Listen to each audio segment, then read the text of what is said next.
Et bonjour à toutes et à tous, nous sommes toujours en direct du sommet du Grand Paris, 7e du nom. Après le compte à rebours du Grand Paris Express, un autre compte à rebours est en cours, celui de la réouverture de Notre-Dame de Paris. Et pour en parler, nous sommes avec Philippe Jost, vous êtes président de l'établissement public Rebâtir Notre-Dame de Paris, maître d'ouvrage du chantier de restauration. La question que tout le monde se pose en salle, serez-vous prêt le 8 décembre ? Alors, écoutez, on a confiance. À l'heure qu'il est, les conditions sont réunies. Nous sommes dans les temps d'une planification millimétrée qui a commencé dès les lendemains de l'incendie et puis qui s'est stabilisée après les études, donc courant 2021. Et c'est ce que nous suivons pas à pas. Voilà. Dans ce métier, on fait rarement des mea culpa, mais j'aimerais en faire un, en avril 2019, j'ai oublié de le rapporter, à l'époque, dans la Tribune Hebdo du vendredi, j'avais signé un article « Rebâtir Notre-Dame en 5 ans, mission impossible ». Et finalement, c'est en train de devenir une mission possible. Comment vous avez réussi à déjouer les pronostics ? D'abord, je rends hommage à ce type de mea culpa. C'est quand même très rare. Comment ceci est possible ? Eh bien, beaucoup de conditions ont été réunies, car à mon avis, c'est ni l'effet d'un coup de chance fabuleux, ni l'effet d'un miracle surnaturel, je veux dire. Donc déjà, d'emblée, dans les jours qui ont suivi l'incendie, deux conditions évidemment très importantes se sont d'emblée trouvées réunies. La première, c'est qu'un objectif clair a été affirmé, l'objectif de rouvrir la cathédrale en 2024 en 5 ans. Il a été réaffirmé par le président de la République, donc au plus haut niveau de l'État, et de manière très visible. Et un tel objectif, il faut savoir où on va pour y arriver. Et donc, c'était essentiel, facteur de mobilisation, facteur d'unité, un défi, ça unifie, un défi, ça engage et ça mobilise. Donc c'était première condition, réunie dans les heures qui ont suivi l'incendie. Deuxième condition, très importante, et ce n'est pas ici face aux acteurs du Grand Paris que je vais vous l'apprendre, eh bien, cette opération se trouvait d'emblée financée. Financée parce qu'un élan de générosité incroyable, inédit, s'est levé dès le soir de l'incendie. Et en quelques heures, plus de 840 millions d'euros de promesses de dons ont été faites. Ces promesses de dons ont été honorées. À 100% ? Quasiment. On atterrit à combien ? Vous me permettrez de ne pas citer les contrevenants. Non, je dis juste entre les promesses et l'atterrissage. Mais pour l'essentiel, vraiment, et notamment les grands donateurs, et 340 000 donateurs au total, dont 4 grands donateurs qui ont donné à eux 4 600 millions d'euros, une bonne partie du tout, et qui ont tenu les promesses qu'ils ont faites dans les heures qui ont suivi l'incendie. Vous savez que ces 4 grands donateurs, c'est LVMH Bernard Arnault, c'est François Pinault, et c'est Holding, et puis c'est Françoise Bettencourt-Meyers et L'Oréal, Tétis, et puis c'est le groupe Total. Donc nous avons d'emblée réuni le financement, puisque la restauration au total nous coûtera 150 millions d'euros pour la sécurisation de la cathédrale dans les 2 premières années, 550 millions d'euros pour réparer les dégâts de l'incendie, réouvrir la cathédrale, soit au total 700 millions d'euros. Vous voyez qu'on a reçu trop d'argent. Qu'est-ce que vous allez en faire du solde ? Eh bien, avec l'accord de nos mécènes qui sont attachés à Notre-Dame de Paris, nous allons entreprendre une nouvelle campagne de restauration pour des pathologies du monument, comme on dit savamment dans le langage du patrimoine, on voit bien ce que ça veut dire, qui en fait sont antérieures à l'incendie parce que la cathédrale n'était pas en très bon état au moment de l'incendie. Il y avait déjà des projets de restauration qui étaient dans les cartons. Notamment, on va s'intéresser au chevet de la cathédrale, aux grands arcs-boutants, qui pour la plupart d'entre eux nécessitent d'être reconstruits parce que les pierres, surtout dans une atmosphère de grande ville comme est Paris, eh bien ça s'abîme au fil des années et donc ces travaux sont nécessaires. Notre-Dame a près de 900 ans. Est-ce que vous avez réussi à trouver des compétences 9 siècles plus tard ? Alors c'est parmi les conditions nécessaires à la réussite de cette entreprise. Il y a l'une d'entre elles qui est essentielle, c'est disposer des savoir-faire, des compétences pour restaurer cette cathédrale. On n'improvise pas des compétences pointues. Je pense que là aussi, beaucoup le savent. Moi qui ai usé mes fonds de culotte à la défense et à l'armement, j'étais familier aux questions de base industrielle, de souveraineté industrielle. Eh bien, la France détient une base industrielle, une base de compétences, entreprises et artisans d'art dans le domaine du patrimoine. Ce n'est pas étonnant, on a un patrimoine exceptionnel, et même s'il pourrait être mieux entretenu, plus entretenu, il est suffisamment entretenu pour qu'on détienne en France tous les grands savoir-faire extrêmement pointus dans des domaines très variés. Ça va du campaniste et du facteur d'orgue jusqu'au charpentier, au ferronnier ou au sculpteur. Nous détenons ces savoir-faire, et donc ils étaient présents, mobilisables, lorsque Notre-Dame de Paris en a eu besoin. Vous l'avez rappelé, vous avez passé 30 ans à la Direction générale de l'armement, notamment vous avez croisé le regretté le général Georges Lain.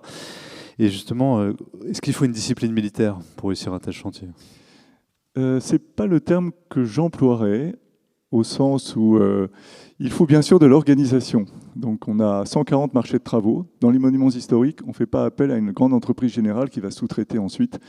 On a besoin de s'assurer qu'on mobilise bien les compétences les plus fines et pointues. Donc on morcelle quelque chose à quoi je n'étais pas habitué d'ailleurs au sein de la Défense. On morcelle les contrats, 140 marchés de travaux, 250 entreprises. Donc une organisation, mais vraiment, et puis une infrastructure de chantier, une logistique pour gérer la coactivité. Donc, c'est une forme de discipline. Mais je veux dire par là que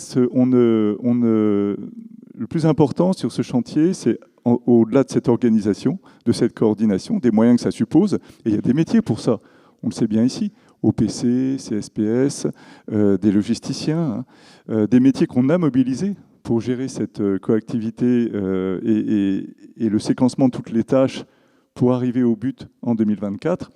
Mais au-delà de cela, très important, le facteur humain. Vous parlez de discipline, ça m'amène à ce volet du facteur humain, mais qui n'est pas sous l'angle, que je ne résumerai pas par discipline, j'ai parlé d'organisation, mais plutôt sous l'angle du lien, de la fierté, de l'unité, de gérer la mobilisation et l'engagement de tous, dans le respect mutuel.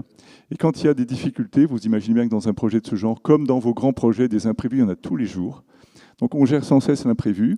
Eh bien, gérer l'imprévu, c'est se mettre autour d'une table pour trouver ensemble des solutions dans le respect des compétences de chacun.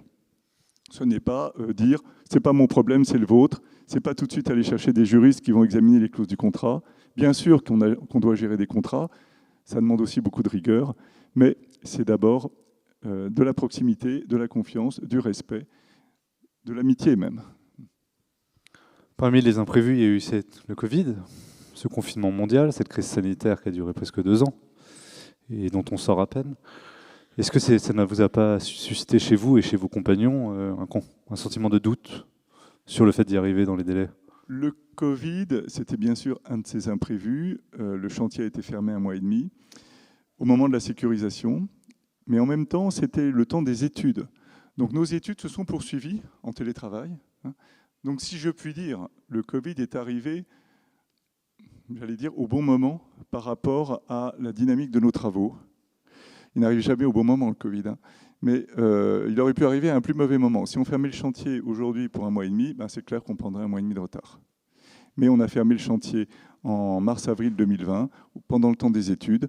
La sécurisation a pris effectivement 1 mois de retard, la dépose du grand échafaudage qu'on aurait préféré faire un peu plus vite, mais tout ça était en parallèle de nos études qui elles-mêmes conditionnaient ensuite le temps des travaux. Donc on a à peu près absorbé cette question du Covid.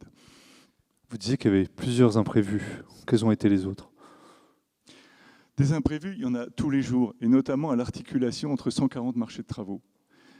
Vous le savez bien, je pense, les interfaces, c'est toujours le lieu de friction, d'incompréhension et de choses à régler. Donc en fait, interface entre échafaudeurs et charpentiers, interface entre charpentiers et couvreurs, l'archéologie préventive, des imprévus substantiels. Quand on découvre les vestiges du jubé médiéval à la croisée du transept, on est très heureux pour l'histoire de l'art et pour l'histoire de Notre-Dame. Et ces vestiges sont magnifiques. Mais on est un peu préoccupé aussi, parce que ça veut dire qu'il faut aller les chercher, ces vestiges du jubé, c'est 2-3 mois de plus sur l'archéologie au cœur de notre chemin critique, parce que le chemin critique de la restauration de cette cathédrale, il s'est joué sous la flèche de Viollet-le-Duc et croisée du transept. Voilà le genre d'imprévu avec lequel il faut jouer. Là aussi, on le joue dans le respect de chacun. C'est-à-dire on n'est pas allé au conflit, On est allé plutôt dans la discussion, comprendre leurs enjeux, comprendre la valeur de ces vestiges et voir comment on peut s'arranger au mieux. Et au total, j'étais ce matin à une conférence de presse de l'INRAP et des archéologues, au total, on aura développé une bonne proximité avec les archéologues qui gèrent l'archéologie préventive en Ile-de-France comme partout en France, et on a trouvé des solutions. Et même la disparition soudaine subite du général Georges Lain ne vous a pas ébranlé dans votre confiance? Alors la disparition du général Georges Lain, cet événement totalement imprévu, un choc, et puis une peine et une tristesse pour la plupart d'entre nous, pour moi en particulier, qui travaillait multi-quotidiennement avec lui depuis le début de l'aventure, en 2019. La question était de ne pas se laisser déstabiliser, donc de continuer. Et c'est là que les liens tissés, l'état d'esprit installé sur ce chantier, notamment avec l'aide du général, a permis finalement à chacun de serrer les coudes. Et par rapport à ce qu'on doit à la figure du général, qui a consacré les dernières années de sa vie à la mise en place des conditions du succès, à l'installation des conditions du succès, eh bien on a finalement encore resserré les liens et la mobilisation et l'engagement pour tenir en mémoire du général une raison supplémentaire de tenir ce calendrier. Une autre question que tout le monde se pose. Alors. Une question que tout le monde se pose, à laquelle Caroline Pigozzi a déjà répondu dans les colonnes à la Tribune dimanche, mais c'est mieux que ça vienne de vous. Est-ce que le pape François sera présent le jour J? Vous avez noté que dans la semaine qui vient de s'écouler, on a eu 2 informations successives et contradictoires. Et le pape a donné lui-même la réponse tout récemment, me semble-t-il, à cette question.